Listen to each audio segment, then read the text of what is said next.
esteja convosco. Ele está no meio de nós. Proclamação do Evangelho de nosso Senhor Jesus Cristo, segundo São Mateus. Glória a vós, Senhor. Naquele tempo, Jesus passou no meio de uma plantação num dia de sábado. Seus discípulos tinham fome e começaram a apanhar espigas para comer. Vendo isso, os fariseus disseram-lhe: Olha, os teus discípulos estão fazendo o que não é permitido em dia de sábado. Jesus respondeu-lhes: Nunca lestes o que fez Davi quando ele e seus companheiros sentiram fome? Como entrou na casa de Deus e todos comeram os pães da oferenda, que nem a ele e nem a seus companheiros era permitido comer, mas unicamente aos sacerdotes? Ou nunca lestes na lei que em dia de sábado, no templo, os sacerdotes violam o sábado sem contrair culpa alguma? Ora, eu vos digo, aqui está quem é maior do que o templo. Se tivesses compreendido o que significa quero misericórdia e não sacrifício, não teríeis condenado os inocentes. De fato, o Filho do Homem é Senhor do sábado. Palavra da salvação. Glória a vós, Senhor. Pelo Evangelho anunciado, sejam nossos pecados cancelados. Amém. Caríssimos irmãos e caríssimas irmãs, antes de tudo, nosso boas-vindas a todos e a cada um de vós que estáis hoje aqui na Basílica Santuário e Paróquia de Nossa Senhora de Nazaré do Desterro, o Santuário da Rainha da Amazônia, Domus Dei et Porta Coeli, Casa de Deus e Porta do Céu. Nós queremos acolher também os irmãos que nos acompanham pela Rede Nazaré de televisão, pela Rádio Web Basílica de Nazaré, pelo Facebook da Basílica e pelo YouTube de Belém do Pará para toda a Amazônia Legal, o Brasil e o mundo. Caríssimos, na primeira leitura de hoje nós estamos... ou melhor, na primeira leitura de hoje, nos foi narrado a instituição da Páscoa da Antiga Aliança. A noite em que Israel deveria sair do Egito, que o Senhor, com mão forte e braço estendido, retirou os israelitas da casa da escravidão, prefigurando assim a Páscoa da nova e eterna aliança, a Páscoa onde Jesus, o Cordeiro de Deus, se oferece por amor, pela salvação da humanidade. Lá na cruz, ele é imolado, ele é sacrificado por nós. Ali nós já temos esta prefiguração da Páscoa cristã, que é a data marcante da história do povo hebreu, que é a Peshá, a Páscoa, a passagem da casa da escravidão para a terra prometida.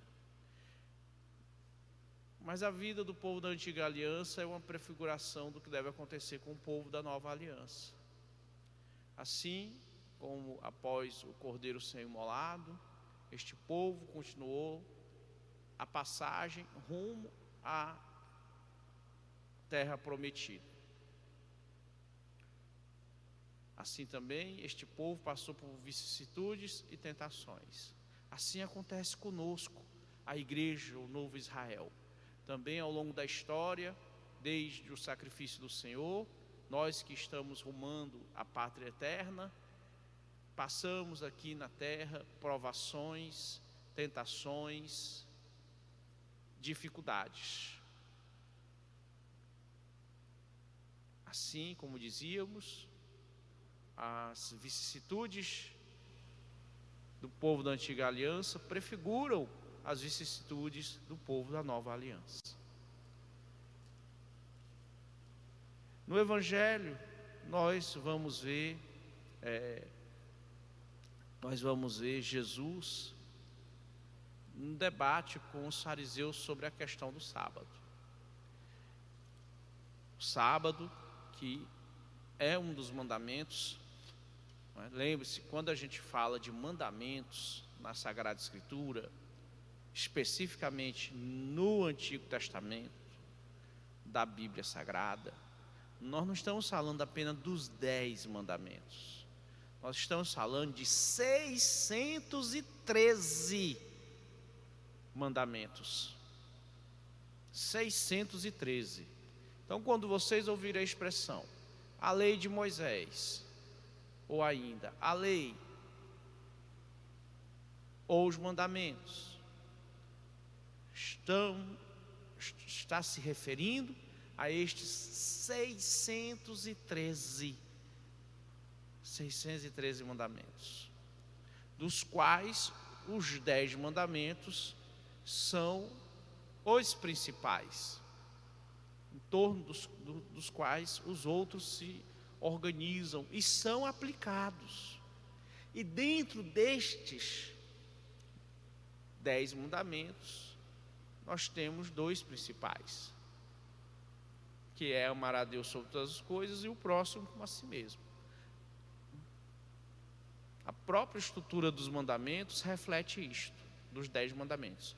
Os 3 primeiros são referentes a Deus. Do 4º ao 10º, isto é, 7 mandamentos, referem-se ao homem, à humanidade.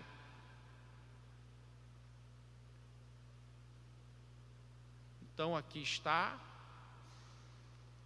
o centro do núcleo duro, é a lei do amor. Do amor a Deus e ao próximo. É por esta lei é que é absoluta, dentro dos 613 mandamentos. É a lex suprema, é a lei suprema, é a lei do amor. Então vejam que nós temos este núcleo do núcleo, dos quais os fariseus, por caírem num detalhismo, no juridicismo, no legalismo, digamos assim, quase paranoico, vão descer as minúcias. E aí é que eles se atrapalhavam, se equivocavam, porque transformavam a lei que deveria promover a glória de Deus e a vida do homem em uma lei que não promovia nem a glória de Deus e nem o bem do homem. Por isso que nós devemos ter muito cuidado com os legalistas. Cuidado com os legalistas, porque no afã de aplicar a lei nos seus mínimos rigores, são capazes das maiores crueldades.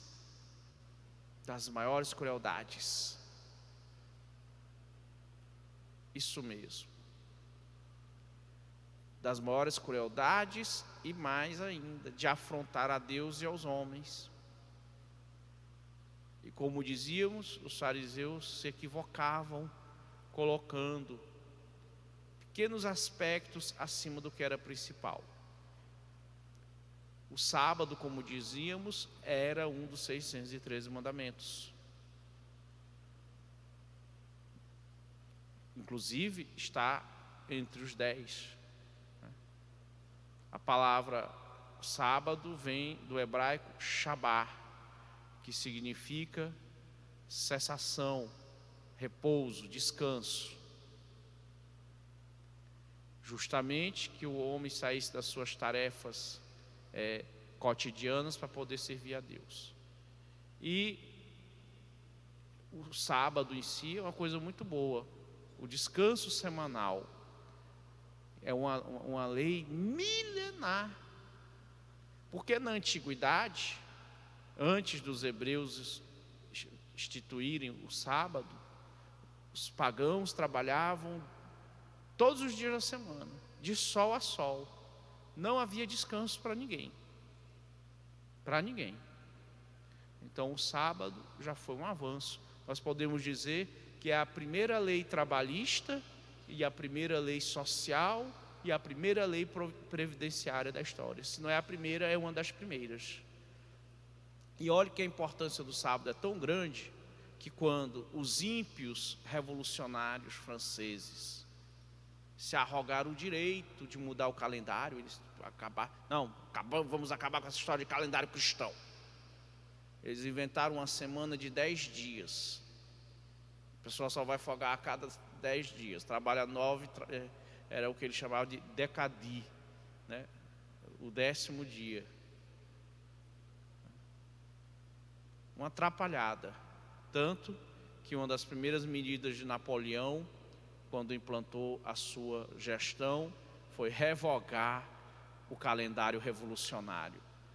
Voltou ao calendário cristão. Reconstituiu, aboliu aquela loucura revolucionária, esse descanso semanal, este ciclo de cada 6 dias se descanse, cada 6 dias, de 7 dias trabalhados se descanse 1. E na Rússia soviética, nem os marxistas na Rússia soviética revogar o sábado, o descanso semanal. Aí alguém pergunta: e por que nós cristãos guardamos o domingo? Nós não deixamos de guardar o sábado, é um equívoco. Por isso que o catecismo diz: guardar domingos e dias santos. Ora, o sábado é um dia santo. Agora, o sábado foi superado pelo domingo, porque o domingo é o dia do Senhor, dies Domini, dia do Senhor. É o novo e eterno dia. É um dia que não tem 24 horas, porque é um dia eterno. É o 8º dia. É o dia da nova criação. 7 indica a perfeição. E 8 indica a perfeição elevada à infinitude. Porque é o dia do Senhor, o dia em que o Senhor ressuscitou. Porque o sábado era destinado a recordar o sacrifício da antiga aliança. Ou seja, no sábado se recordava a passagem, a Páscoa de Israel, da antiga aliança. Então os fariseus, como dizíamos, caíram no equívoco de colocar, de acusar os discípulos de Jesus de quebrar o dia de sábado, né? Mas tinha um detalhe que eles aqui não observaram, os fariseus. Não era proibido colher as espigas de trigo com as mãos. Era proibido usar qualquer ferramenta para fazer esse serviço. Aí estaria constituindo a quebra do sábado. Que isto era uma polêmica entre os fariseus. O que é que quebra a lei do sábado? O que é que quebra a lei do sábado? E Jesus vai colocar qual é o verdadeiro critério para que o sábado seja ou não vivido. É o amor, é a misericórdia. Que a misericórdia, nos diz Santa Faustina, o amor é a flor e a misericórdia é o fruto. Então, Se os discípulos estavam com fome, não tinham o que comer, eles pegaram, colheram aquelas espigas e comeram. O mesmo não fez Davi, quando entrou na tenda, porque na época que Davi fez este acontecimento, este episódio de Davi, da vida de Davi, ainda não havia o templo, né? Ainda havia a tenda o tabernáculo, que era uma tenda móvel, quer dizer, era, digamos assim, era um templo provisório e móvel. E Davi entrou lá e pegou os pães da proposição, os pães da oferenda, que só podiam ser comidos pelos sacerdotes. Olha, vocês não têm comida? Olha, o que nós temos aqui são os pães da proposição. E Davi foi lá e pegou e deu aos seus homens. Davi foi acusado de quebrar o sábado? Não, não foi. Não foi. Por quê? Porque Davi aplicou a lei do amor. Ora,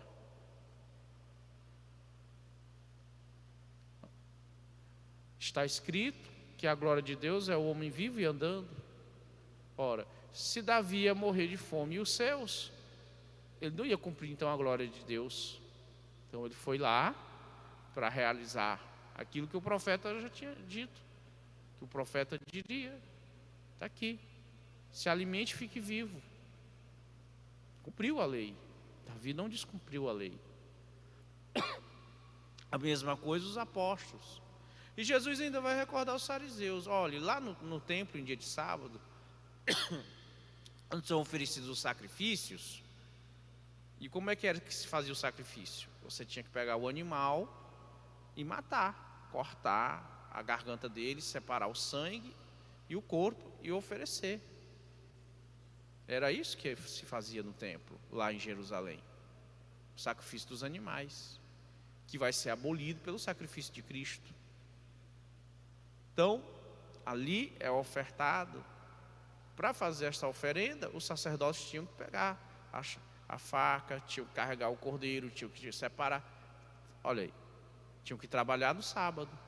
Mas como era um trabalho sagrado, não descumpria o sábado. Então, tem que ter muita atenção com isso. Por isso, cuidado, viu? Não sejam incautos de caírem em qualquer interpretação atrapalhada que se faz por aí, viu, minha gente? Porque tem muita gente que pega a Sagrada Escritura e faz com ela o que quiser. Não, não é assim não. Por isso que Jesus deixou a igreja para ser guarda do depósito da fé. E o Espírito Santo dá assistência à igreja, porque Jesus disse que não deixaria a igreja abandonada, sem rumo. Nos deu o Espírito Santo para discernir como deve ser a correta interpretação da Escritura. Senão, a gente vai cair nos equívocos piores ou maiores do que os fariseus. Nós não estaríamos sendo cristãos, estaríamos sendo fariseus, errando na interpretação da lei e ofendendo a Deus e aos homens. Por isso, minha gente, vamos aprender de Jesus, que nos ensina a interpretar corretamente a lei de Deus, a sua lei, porque Ele é Deus de Deus. Vamos aprender de Jesus, que é manso e humilde de coração. Louvado seja nosso Senhor Jesus Cristo. Para sempre seja louvado.